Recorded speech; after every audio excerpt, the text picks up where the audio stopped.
Welcome. We will look at tools and techniques, material selection, and a selection of classic and new flies. We hope these videos help you become a better tyer.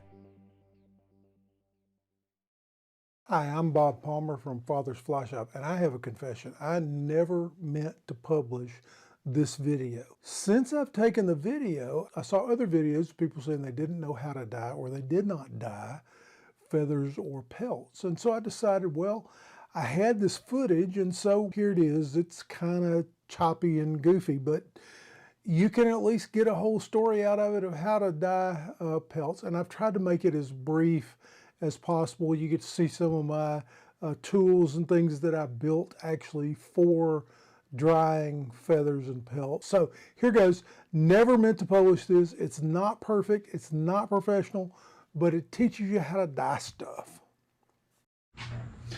Okay, so we're going to dye some elk hair. I have some elk.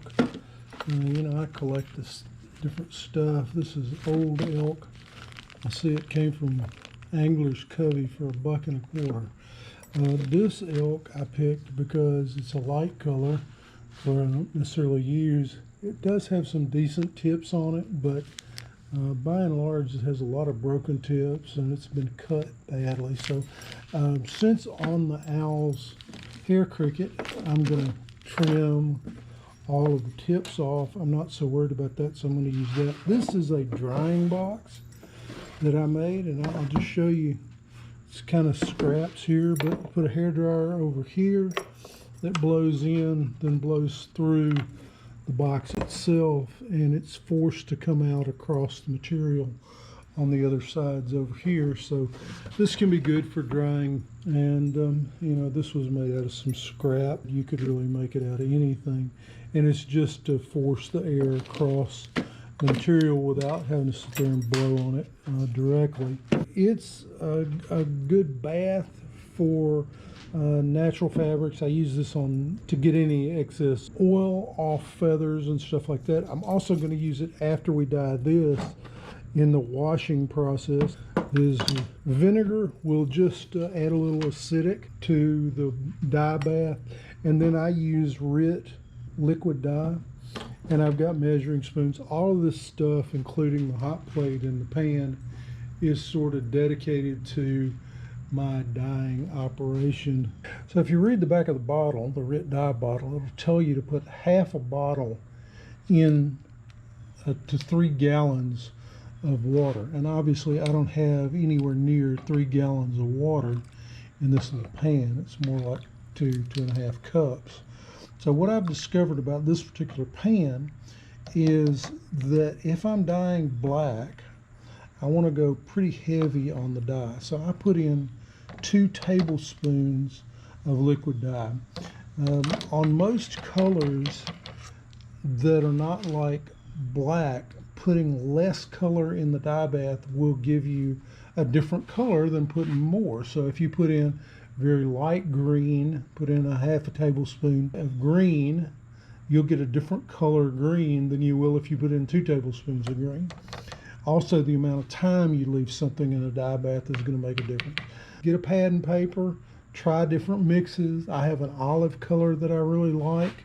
I have tried several different colors, and it usually takes me a couple of times to get them just right. In the case of this RIT dye, you can go on the website, the RIT website, and they have a lot of recipes for different colors. So now that I've got that, I'm going to put just a little bit of vinegar in here, and I'm not even going to measure it. It's just enough to give it a little bit of acidity. And then I'm going to take my spoon, and you'll notice it's not real clean. I picked these up like 3 for $1 at the dollar store. Pan is dollar store. Hot plate is also dollar store. One of the tricks they give you on the RIT dye site is if you want to know what color you're, just dip a paper towel in it and it'll give you an idea. You can see that's pretty black, so I think we probably got this about right. And so now what I'm going to do is I'm going to take the elk hair and I'm going to put it down in the dye bath. This does not need to be boiling. In fact, I don't want it to be boiling. I just want it to be hot enough to drive the dye into the hair. And so I'm just holding down, and I'm going to do that for a little while. If I had a actual dial on here anymore, you would see this is about a third, no, I'm sorry, it's about 2/3 of the way over toward high. High would be straight up and down with the cutout to the right. Don't be fooled by this looking deep black. If I pull it out of here now, and it's just been in there for probably a minute, because if I pull it out right now and go rinse all the dye that hadn't soaked in off, I'm going to come up with a dark gray, maybe even a light gray. So I need to leave it in this bath a good 5 minutes, maybe a little longer, even though it's a really dark black. And if I had anything else that I wanted to dye, like if I was going to dye feathers, I would wash the feathers first. In this case, I didn't wash it, but I would wash the feathers, particularly if I'm dyeing something like marabou. I want to get those wet before I put them in the dye. With this deer hair or elk hair, you can get it wet before you soak it in the dye. But in this case, I didn't, because I'm dyeing black and it'll take pretty well as it is. I'm going to leave it in here for quite a while just to make sure that I get a fully dark black. I do want to stir this around a little bit. I want to make sure I'm submerging the hair in both directions, front and back. And I want to make sure that it spends some time underneath that dye. And the next thing we'll do is we'll pull it out and actually go pour the dye out. And once the dye is poured out, then we'll start the washing process.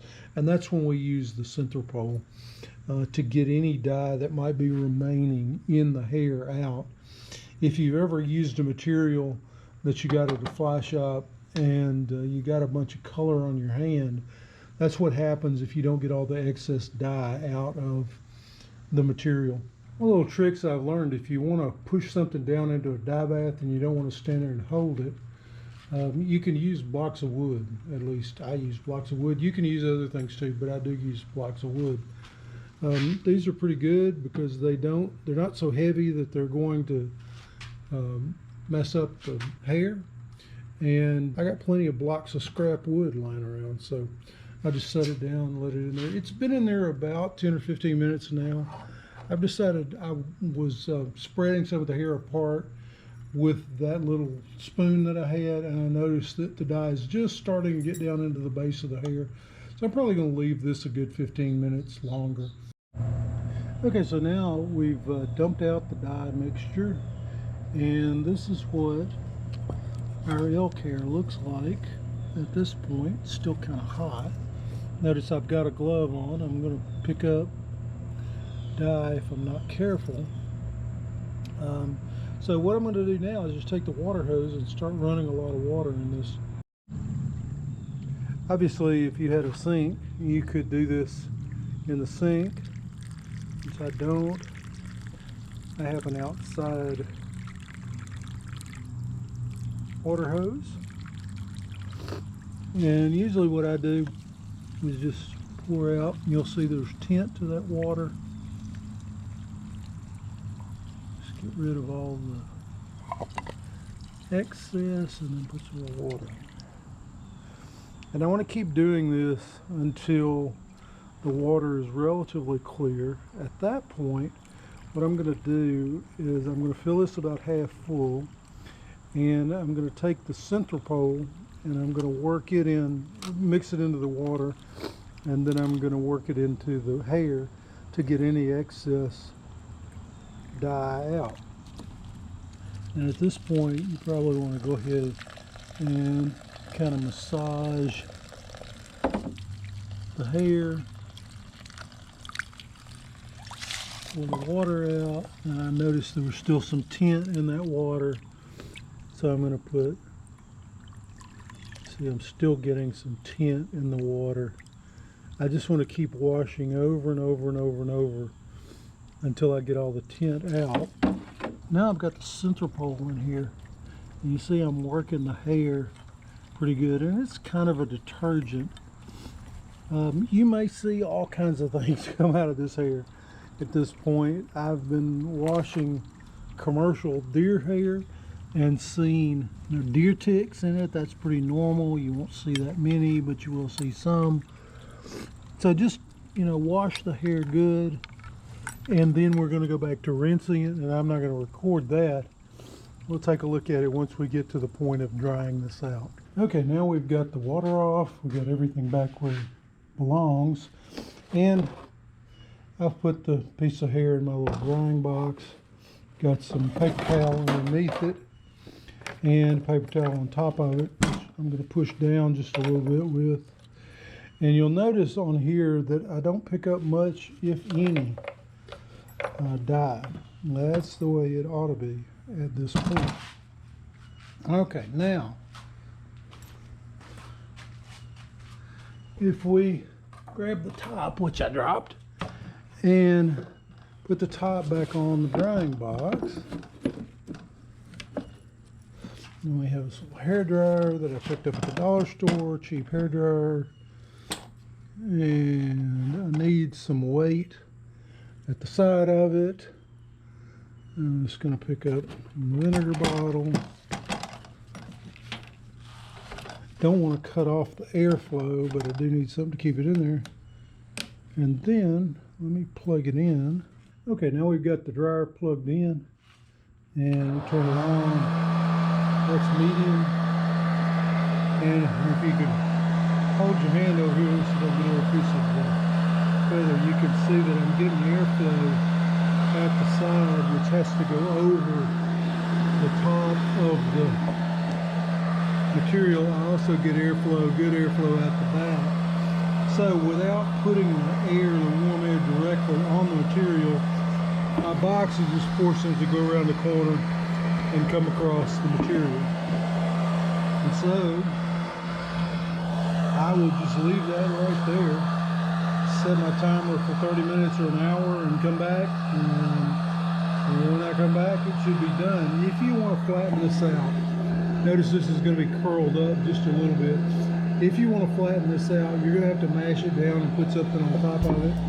I'm not going to worry about that because I'm going to be cutting the hair off and stacking it and using it for flies. Thank you for watching. Subscribe for all our videos and tight lines.